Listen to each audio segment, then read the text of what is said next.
გაარჩიეთ. ბატონი მუხაზის მოწოდებები გაარჩიეთ ამ ხალხში. შენი მოწოდებების გაარჩიეთ თუ ბატონმა მუხაზმა მოუწოდა ხალხს და გამოვდები თავი რომელი ზუსტად ასეთო სიძახე ეს ტყუილში ირაკლი ნადირაძე მათონელის სასახლის დაცვის სამსახურის თანამშრომელი ამხილა. პროკურატურის მოწმე გიორგი წეველიძე დღეს სასამართლოს უმტკიცებდა, რომ საკუთარი ყურით გაიგო, როგორ მოუწოდებდნენ მურთაზოდელავა და ირაკლი ნადირაძე ხალხს სასახლე დაეკავებინათ. როგორც კი კითხვები მოწმეს დაპატიმრებულმა პოლიტიკოსმა დაუსვა, პოზიცია შეცვალა. აი ამ პირველი ბობის გადამცემს მე ამ მოწოდება გავაკეთებინე თუ თავის გადაგაცემს. თავისი ინიციატივით გადააქცია ხმა. იბათ, გასაგები, მაგრამ არა, ეხლა ძალიან რომ ბატონი მუხაზი როგორ მოგიწოდება, აგაკონკრეტებინეს და გაიმეორეთ რომ აგერხე ზოლა ბო. ორივე ზამი რომელი გასაგებით? ზუსტად არ აქვს, ხო, მაგის გაგონება მიგოს. ამინდეობა მაინც პირველი მეორე მუხაზმანე სამე ბატონმა პარადიკეს აკეთო. ვიდა ის პირველი პირველი მოწოდება.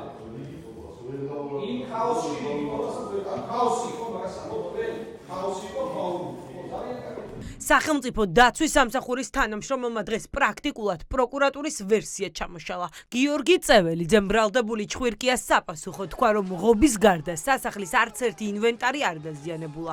კაფიოდ განმარტა, რომ ამის სურვილი აქციის მონაწილეებს რომ ქონოდათ შეძლებდნენ. საკონტროლო კამერა რამე დაზიანდა? ღობის გარდა ფერმერულ გარედან შიდა მიმართულებით და შენობის მიმართულებით ადამიანები ისროდნენ სხვადასხვა საკითხებს. მომიგეს რომელიც ისოდა თქვა გაბრაზებული ხალხებს თუ მოდ თუ ნახეთ რაღაცას პოეზია იქ ეკნიურა თუ თქვა ტექნიკური საშუალება გააჩნდა იმისა რომ შენობას დაეძიებინებოდა. მაგრამ დაზიანება შენობას არ აქვს. მოსამართლის თანდასწრებით გაიხსენა დღეს სასახლის დაცვის თანამშრომელმა, როგორ დაურეკეს 3 ოქტომბერს და გააფრთხილეს, რომ რეზიდენციაში სპეცრაზმი უნდა შეეშვა. დღეს გაირკვა, რომ გედედეს თანამშრომლები ათონელის სასახლეში 4 ოქტომბერს 3 საათზე შეიყვანეს.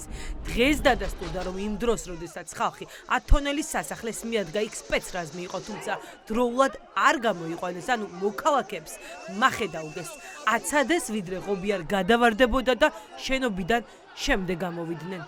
იმ 50 სპეცრაზმელის იქ შეყვანა რაიმე წინასწარ დადგმულ სპექტაკლს სხვა ემსახურებოდა, რაზეც ირაკლი კობახიძე საუბრობდა, რომ ჩვენ გქონდა ინფორმაცია და სიურპრიზი უნდა დაგვეხვედრებინაო. ეს უკვე ამძიმებენ და ამ ძიმე სურათისთვის ალბათ დაჭირდათ გარკვეული სპექტაკლის გათამაშება, რომ თქვან, რომ აი ჩვენ ესეთი უბედურება აღვქვეთითო. სხვა ახსნა მე არ მაქვს. სპეცრაზმი რატომ არ გადავიდა რეაგირებაზე? არ დაინტერესებს ძალოვან მოუწყებამ რატომ დააგვიანა რეაგირება? სპეცრაზმმა იმოქმედა კანონით დადგენილ ვადებში, ზუსტად ერთში. არავის არაფერი არ და როდესაც აქცია მიიღო ძალადობრივი ხასიათი, სპეცრაზმმა დაუყოვნებლივ დაიწყო. ღობე მოიხსნა ძალადობრივი ხასიათი არ ქონდა აქციას მიღებული. სპეცრაზმმა ძალადობრივი მოქმედების დაწყებისთანავე დაიწყო მოქმედება. სახელმწიფო მბრალდებელმა დღეს სასამართლოში ექსპერტიც მიიყვანა, რომელმაც სასაქონლე ექსპერტიზა ჩაატარა.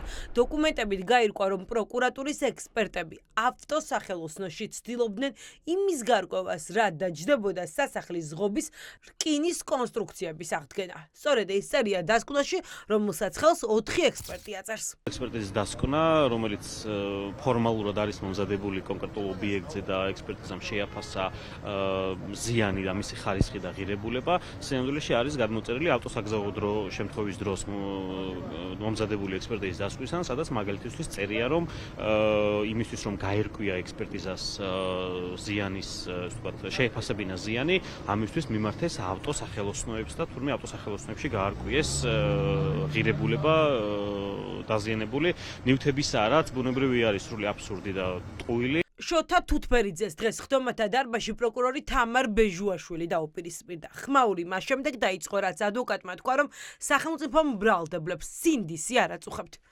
ეს არის უზრდელობა, აი ამ კომენტარის მოაკეთებ.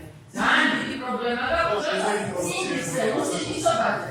ეს ყველაფერთან სინდისზე რომელიც იურისტები ვართ. ძალიან მინიმალური სტანდარტი.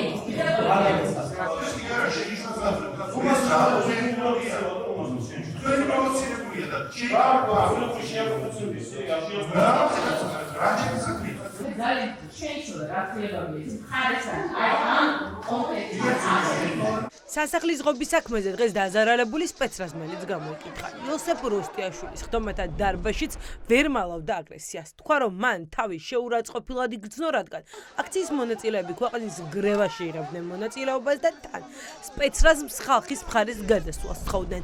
მოწმის ამ პოზიციას დაკავებულების მხრიდან კრიტიკა მოყვა.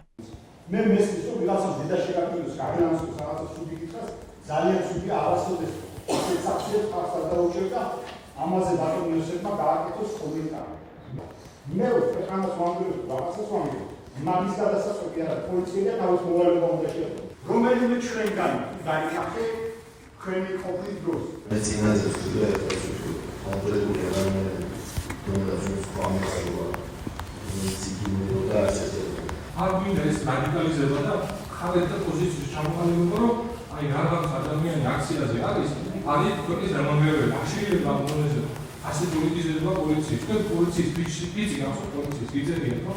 ვინმე ერთ ადამიანს განსაკუთრებით საქართველოს მოქალაქეს ეთნოგრაფიული პოლიციას მოქალაქისთვის არსებობს. სპეცრაზმელმა, რომელიც პროკურატურამ ბრალდების ბრალის დამადასტურებლად მოიყვანა სასამართლოში, ღირებული სხდომაზე ვერაფერი თქვა. კაცი, რომელსაც აქციაზე ქვა სამჯერ მოხვდა და მსუბუქი ტვინის შერყევა დაუდგინდა, დაკავებულებიდან ხელს ვერ ავისადებს. დიახ, ის იყო ძალიან ზოგადი, მას კონკრეტულად არავის წინააღმდეგ ჩვენება არ მიუწია, გარდა იმისა, რომ აღწერდა იმას, რაც ისედაც ხედავდით ეკრანებზე, მაგრამ რაც შეეხება მის პირად დაზიანებას, აქაც მისი მხრიდან დაზიანებაზე საუბარი აშკარად გაზვიადებულია, იმიტომ რომ რასაც საუბრობდა ის არ დასტურდება იმ სამედიცინო ჩანაწერებით, რომელიც წარმოდგენილი აქვს პროკურატურას, რეალურად არანაირი დაზიანება ამ ადამიანს არ მიუღია. სასახლის ღობის საქმეზე დაკავებული 10 პირის საქმეზე დღეს სხდომას მსოფლიო ბანი არ დასწრებია. სასამართლო განხილვა საქალაქო სასამართლოში მომდევნო ხუთშაბათს კვლავ ბრალდების მოწმეების გამოკითხვით გაგრძელდება.